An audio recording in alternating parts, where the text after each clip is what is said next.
Last week on When the Beat Drops, tours and stuff like that. When you come to New York, don't cancel a show, because this year my 20th birthday was messed up because of you.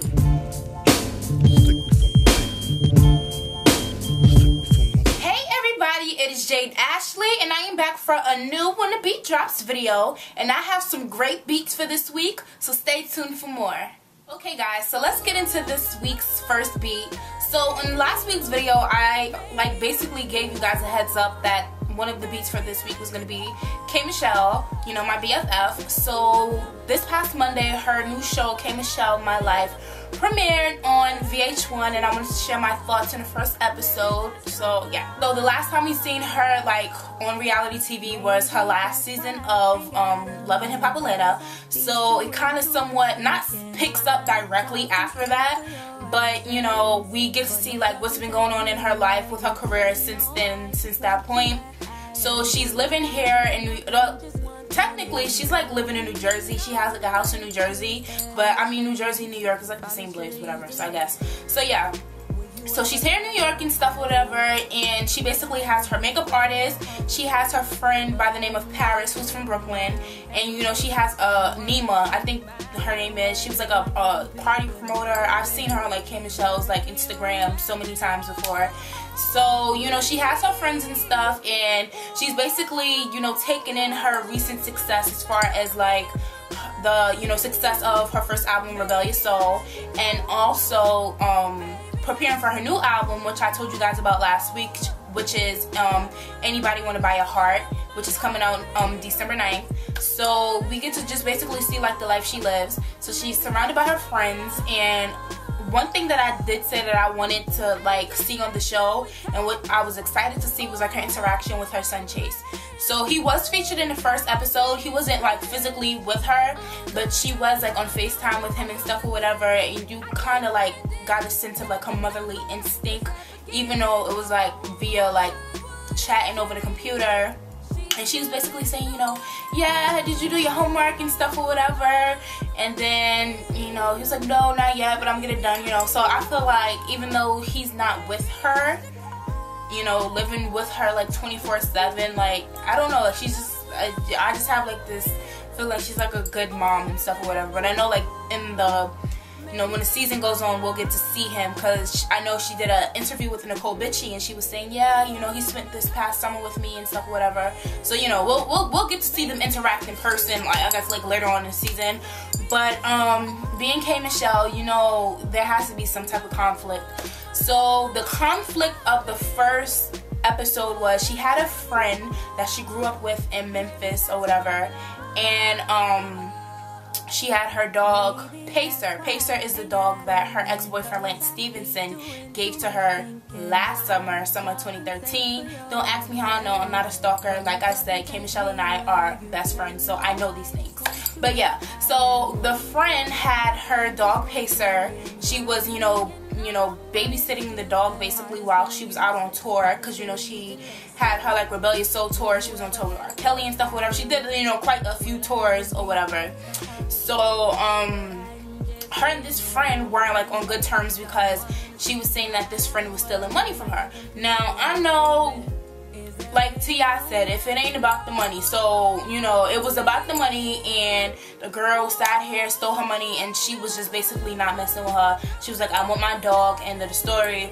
So, long story short, the girl came to New York to give her her dog, and she was like, so what's going on with our friendship? And you know, so K.Michelle, being the, you know, godly saint that she is, she basically said, well, you know, I'm not gonna let you, you know, just be out here, so I mean, you can stay with me. So I guess that kind of laid out the synopsis as far as what the season is going to be like. You know, she has a different mixture of friends and stuff or whatever, so I guess mixing her group of friends together and stuff. And I don't know, it looks like a fun season. I like the show so far. The only thing I would say is I would want the show to be an hour and not 30 minutes. I personally feel 30 minutes is not enough. K.Michelle, the video to her first single off of her new album, Love 'Em All, premiered, and I love the video. I'll insert a clip of the video here. I love the video. Kay looks amazing. All of her outfits were great. I've been told you guys that I love the song. At one point in time, it was the song of the week, And yeah. So, and Kay has a new song, I think it's called I Should Call. I love it. If anything, when I edit the video, I'll have it playing in the background, and then I'll also put it on the blog so you guys can hear it. But anybody want to buy a heart, will be out December 9th, and if you guys pre-order the album on iTunes right now, not only will you instantly get Love 'Em All, but you'll also get the new single, I Should Call. So, yeah, shout outs to my BFF, K.Michelle. Alright, so the second beat of this week, I think which was like the talk of this week, would have to be Chris Brown versus, you know, the cast, or just Adrienne Bailon and Tamar of The Real. So before I even, you know, get into everything that went down, let me just play this clip first. Friends, it's a worse situation because I can see that the guy's not good for them, but they don't see it because love is blind. She's not blind because it's in front of all the tabloids and everybody sees Chris Brown is a bad guy. Yeah, because he keeps kissing that neck. I'm trying to tell you. I don't think he's a bad guy. I have to disagree with you. I just think he's young. I'm not saying he's a bad guy. Well, you say he's a bad guy, but I guess for her. But what I'm saying is, when the guy's like in his 20s and he is accessible to like money and he's famous and he can dance and sing his little face off. Not that I'm lusting, I'm just giving all the facts. I'm just saying that. No.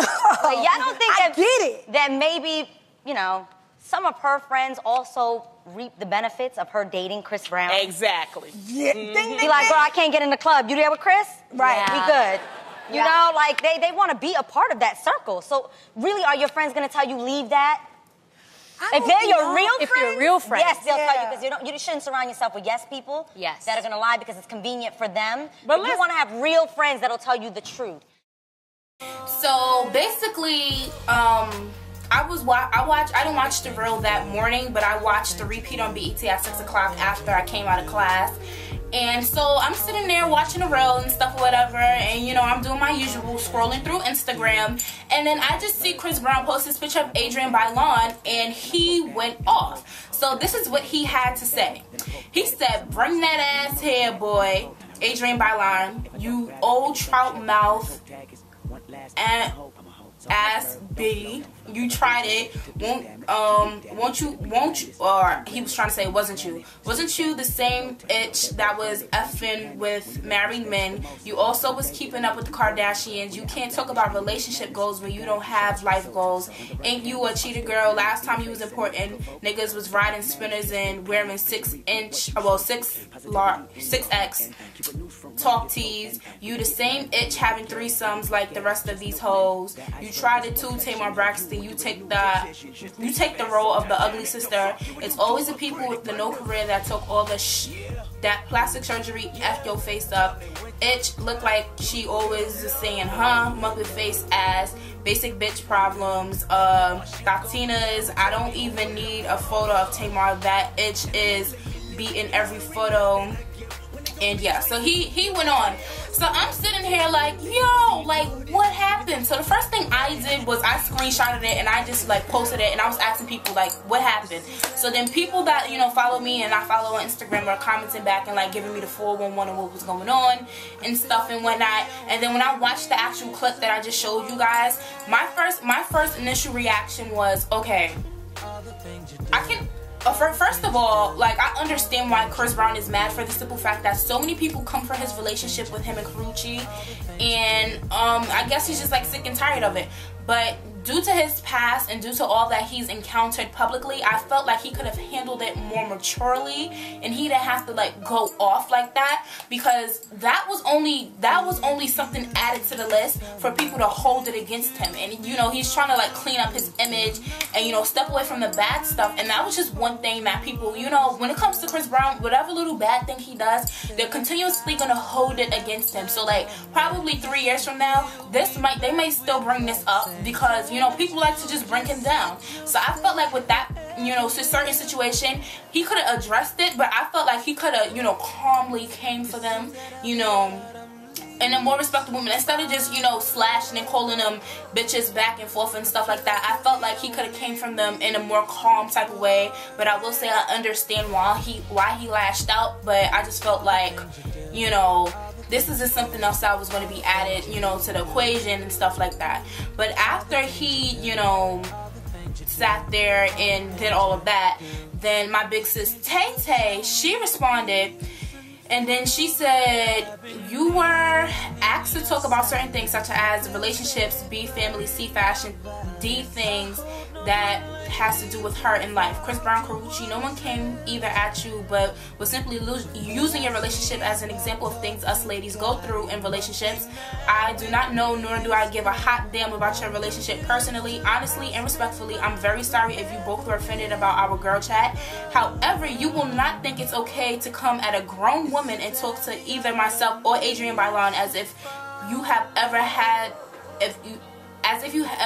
had us in your bed at any point in our lives. Maybe your mind is clouded. Note to self, you are not my man or my daddy, so you got me completely effed up. Like your reputation, I'm not 20-something years old, and I'm fine with my 3 #1 TV shows, making my dreams come true with Love and War, and Now Let Me Know, which is on iTunes. She was, plugging in her stuff. She said, you are only a few years older than my son, and I will not tolerate your disrespect when no one was coming for you. So this rich/blessed Muppet who was very nice to you and your girl will continue to work my ass off and make amazing records and positive television while you, in this very queenish mood you are experiencing, instead of coming on Instagram and acting like a BAN, which stands for right? So I'll bleep it out in the beginning or at the bottom. Should have and could have picked up the phone or watched the show for yourself. At least that's what's real. At least that's what real men do. Hashtag the real on Fox and on BET. So if you paid attention to the clip, I don't think Chris Brown should have came at Tamar, because if there's any person that he should have directly came at was Jeannie Mai. Honestly, first of all, I don't know why she's part of the panel. She's cute and she could dress and stuff or whatever, but personality wise, I don't feel like she mixes or she meshes well with everybody else. But Jeannie Mai specifically said Chris Brown is a bad guy. Then Tamar jumped in and said, well, I don't think he's a bad guy, it's just that I think he's young. So I felt like Chris was definitely in the wrong when he came and added Tamar, because Tamar was basically sticking up for him and saying, I don't think he's bad, he's young, he's talented and stuff or whatever, he's in the industry, and she was giving reasons as to whatever the case may have been. Now, as far as when he came at Adrienne, I understand to a point where he was basically saying that Karrueche is with him, or Karrueche won't leave him and her friends won't tell her to leave him because her friends are basically reaping the benefits of her being in a relationship with him. So I could somewhat understand why why he came for Adrienne, but like I said, I felt like he could have came definitely in a more mature, calm way. And Tamar, definitely he shouldn't have came for, because she had nothing to do with anything. And Jeannie Mai, he should have tore her ass to shreds, because she specifically said Chris Brown is a bad person. And I know for a fact she knows Chris Brown from absolutely nowhere. And I know that he's met people like Tamar and Adrienne and stuff like that. And if you actually look at Adrienne's face, before she even said what she said, you can tell she was a little bit iffy about it. And I guess she tried to, choose her words wisely, but she was trying to get her point across. But definitely, Monday night was a good night for the drama and stuff on Instagram and stuff. But Karrueche, she responded and she said some nice stuff or whatever. I'm not gonna read what she said. But then the next day, the following day, Chris Brown, Tuesday, he came back on Instagram and he said, yesterday's roast was amusing to some and disrespectful to others. All in all, the whole was childish. I could have been politically correct and went about the situation more civilized, but I'm not fake, nor do I need to ever comment on anyone's life. I felt the need to say what I felt. It seems everyone can always have an opinion on Chris Brown and chime in whenever they want. The show was depicting relationships. They gave their views on my relationship by bashing my significant other for being with me publicly on national television. There are too many pots calling the kettle black. I know with me being a public figure and one of the best at what I do, it's more of a story to talk about. It comes with the territory. Like I said before, I say what I feel and what I want, especially if anyone has an opinion about me and mine. Some days I'll be cool and then other days I'ma roast your ass. So this isn't an apology for yesterday, just a reflection. People, live your life. You'll mess around and go blind looking at me all the time. So at least he know he could have went about the situation better, but at the end of the day, Chris Brown is a grown-ass man, and he does exactly what he wants, and at that time, he did not care. It's over with now, but I mean, it was good tea, so, you know, I definitely had to make it a beat for this week, so yeah. So moving on to our third beat up this week, we have to talk about Rihanna, and I'm like surprised, and I was sitting here like coming up with the beats for this week, and I was like, I have not talked about Rihanna not once since I started doing these videos, so, I mean, yeah, anyway. So since the last video, Rihanna has joined Instagram again, so it was big news. Then, you know, Bad Girl Riri, you know, popped up on everybody's, you know, timeline, because I was sitting there and I was scrolling and I said, wait, that say Rihanna? Hold on. So, you know, it was all over the place and everyone was excited that she is now back on Instagram, which can only mean that her album is close to coming out, because, you know, she's been on the low. You haven't really heard much from her. I mean, she lives here in New York, so if you watch, like, if you look at, like, all the blogs and stuff or whatever, tabloids, you know, they take pictures of her, whether, you know, she's going in and out of the studio, whether she's going to dinner or whether she's going to an event, something like that. But other than that, she's been keeping quiet, and everybody knows that she's working on her 8th studio album. So, I mean, she's back on, you know, Instagram, so that can only mean one thing, that we're close to a new Rihanna album. So that's how I looked at things. But aside from her, you know, being back on Instagram, her new spread for Elle magazine was released, and first of all, the magazine will be available nationally nationwide, I'm sorry, on November 18th. And I'll read a couple of, you know, quotes and stuff from the interview between her and Elle. And while I'm reading, you know, I'll insert some of my favorite photos from the spread. So, Elle asked her, what was the craziest thing ever done? She said, that's still a secret. And then they asked her, what do people misunderstand about you? She says that she's shy. What is the sexiest thing a man has ever said to you? She says, any man that tells me what to do is sexy. What's your mantra? F bitches and get money, you know. Worst fear, childbirth.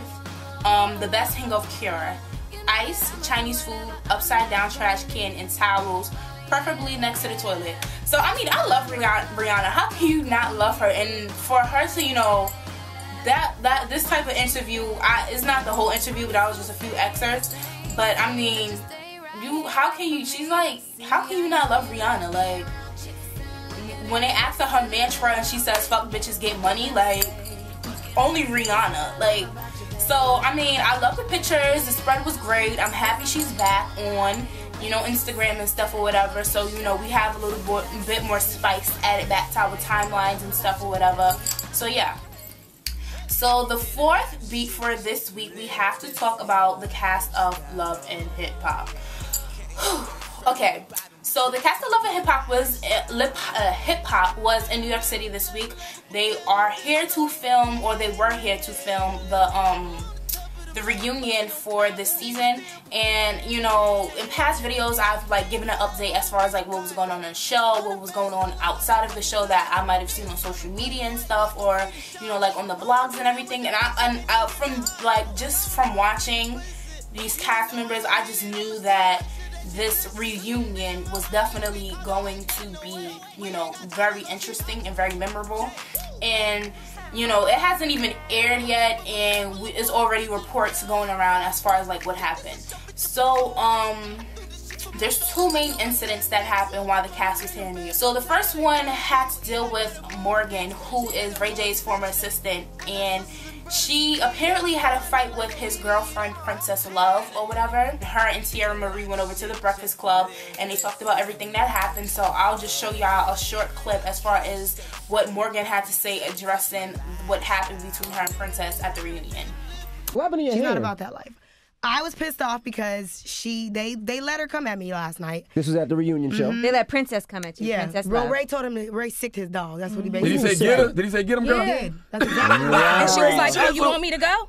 Charmaine, why would you think that? Why would you think that's funny? Yeah, Because because Ray J is a pimp. No, he's not a pimp. He's a bitch. That's what he Oh, is. my goodness. He's She's a bitch definitely.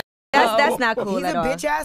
who is not about that life. His homeboys may be, but he's not. So I did see reports that there was a fight on Love and Hip Hop Hollywood, the reunion, so between you and Princess Love. So that is true, and that is why your hand because I punched the wall. I fractured my hand. Yeah. Because they didn't let me fight her. That's the thing. They did not let me fight her. And I was really upset, and I had to get it out. Right. And so I socked the wall a couple times. I was pissed. I don't like to be touched. So when Ray said sick 'em, she hit you? She got up, and then she hit me. And you I was ain't get a chance to hit back? Alright, so basically she was saying the whole reason why her hand is like wrapped up is because she hit a wall or whatever. So I mean, look, I'm just ready to see this reunion. And as far as like another incident that happened between cast members, as I said before, the last time I spoke about Love and Hip Hop, I said that Masika and Young Berg are currently dating. And actually this past week's episode, you know, we got to see them interact on the show and stuff or whatever. And so far it's been like friendly and stuff. And you know, Hazel has been cool about the whole situation because she feel like Masika stole her man, the man that never claimed her. But yeah, so apparently Young Berg, he was arrested from their hotel following the taping. He was basically arrested for, at first she wasn't identified, so it was like he basically grabbed his girlfriend by the neck and started choking her, and he threw her in the bed and pulled her by her hair. And then later it was revealed that the girl that they were talking about was Masika. And I also read that she was kind of like somewhat defending him, saying that, you know, he was intoxicated and stuff like that, had nothing to do with him. And the whole reason why he kind of lashed out was because I guess they were like out somewhere, and his credit card declined and he became pissed about it. I'm not sure exactly what happened. I mean, as time goes on, more will surface and come to light and stuff or whatever. I don't know how they're gonna edit this reunion and stuff, but I do know that in the Breakfast Club interview, Morgan and Tierra Marie revealed that the reunion will, you know, air in December, of course, because we're now in November. So yeah. So stay tuned for the Love and Hip Hop reunion. I'll be sure that when that does air, that will be a beat for whatever week that is, and I'll talk about that. So yeah. So the last beat of this week, we have to talk about Queen B, Beyonce. Yeah. All right. So I guess Beyonce, she tried to pull a stunt from last year. You know, she all came and she surprised us with the Beyonce album, and I guess she was trying to pop up again and do it, and it kind of didn't work out. It was a track listing that was basically leaked, and it showed that Beyonce will be releasing some new music. In fact, it's not completely new, but it's called the Beyonce, the Platinum Box Edition, and basically what it is she'll be re-releasing her, Beyonce album from last year with a couple of additions. So aside from the original track listing and original videos that was on the album, she has new tracks included, and the new tracks that will appear on the album is 7-Eleven, Drunken Love Remix featuring Jay-Z and Kanye, Ring Off, Blow Remix featuring Pharrell, and Standing on the Sun featuring Mr. Vegas. And there'll be, aside from like the additional tracks, there'll also be an additional DVD. And basically we'll get to see some performances from the Mrs. Carter Show World Tour. I actually went to the Mrs. Carter World Show like last year, December.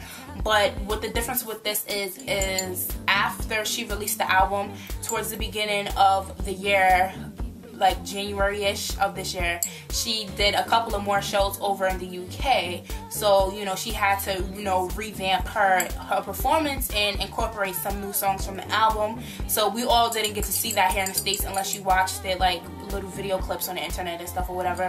So there'll be a second DVD incorporated, and this one is like live performances, and we'll get to see her perform Run the World, Flawless, Get Me Body, Blow, Haunted, Drunken Love, 1+1, Partition, Heaven, and EXO. Now me personally, as much as I love Beyonce, I'm not going to get the album. I'm not getting the album, one, because I already have the original, so I already have my album. And as far as like the new material that's being added, when it comes to the list of songs, we all know the Drunken Love remix featuring Jay-Z and Kanye.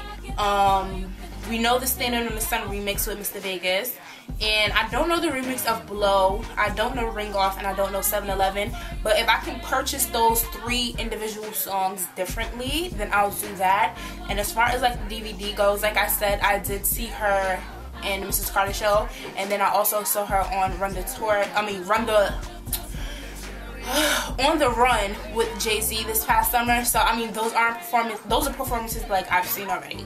So I mean, I'm not about to sit here and buy a whole nother album of an album I already got when I could just, you know, some way somehow get access to the additional tracks. And of course I would buy them because it's Beyonce. Why would I not give Beyonce my money? She's a queen. She's the queen of America. I know we don't have queens and kings here, but if we had to have, you know, queens and kings like they have over in London and stuff or whatever, Jay-Z and Beyonce would be the queen and king. So yeah, so of course I would give my money to the queen. But I mean, I'm not about to just, like I said, buy a whole new album of an album I already have. So yeah. So, okay guys, so I'm going to thank you for tuning in to this week's video of When the Beat Drops. And you know, like every video, I have to remind you guys to comment on my videos, like my videos, subscribe to my channel, and share my videos with others. And I'm so serious about like the whole comments and stuff. I want to hear feedback. Like, I'm seeing views, so now I want to hear from you. So, aside from that, I do want to leave you guys with a few quick notes. So the first note I want to talk about is Nicki Minaj. I talked about her last week, and I talked about how her new album, The Pink Print, has been pushed back to December 15th. But after the pushback date, she did reveal the cover to the deluxe edition. So I'll be sure to insert the cover for the album right here so you guys can see what that looks like. Aside from Nicki Minaj, I have to send a huge congratulations to Miss Calendria, aka Kelly Rowland. She gave birth to her baby boy this past week with her husband Tim Witherspoon, and they named their son Titan Jewel Witherspoon. So I cannot wait to see what he looks like. I don't know how long we're gonna have to wait, if we're gonna wait as long as we waited to see Blue Ivy, but I'm just so happy for her. So congratulations to Kelly. And the last note that I want to make is, and this was like complete shock to me and I did not see it, but I'm kind of, you know, feeling it and I'm so much here for it. Jessie J and Luke James are now dating, and I was like, what? I was like, wow. But when you really think about it, those are like, first of all, they're great artists, so I feel like they would make amazing music together. So I mean, congrats to you know, Jessie J and Luke James on your new relationship, I guess, or whatever. And I have to, you know, give you guys the song of the week before signing off. So this week's song will have to go to my girl Tiana Taylor.